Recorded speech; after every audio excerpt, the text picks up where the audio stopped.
We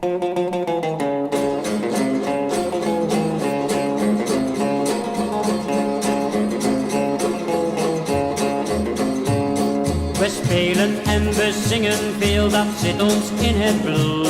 En als we eerst wat drinken, dan gaat het eens zo goed.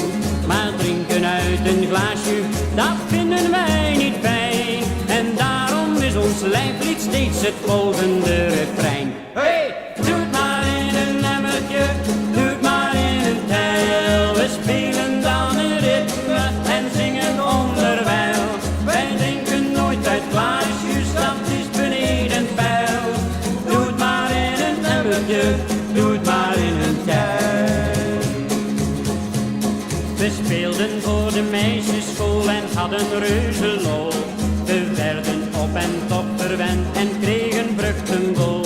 Maar na een uurtje skippelen zong heel het internaat uit volle borst ons lijflied mee en luister hoe dat gaat. Hey, doe het maar in een emmertje, doe het maar in een tel. We spelen dan een ritme en zingen onderwijl.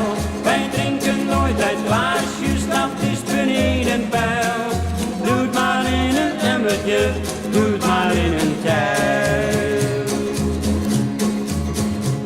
De vrouw uit de hoogste klas, die viel ons reuze mee. Zij vroeg ons later, heus het is waar, wacht nog op de thee. Maar na een uurtje babbelen in haar chambre séparée, zong zij toen zachtjes voor zich heen het lijflied met ons mee. Hey, doe het maar in een emmertje, doe het maar in een tel. We speelden dan een ritme en zingen het onderwijl.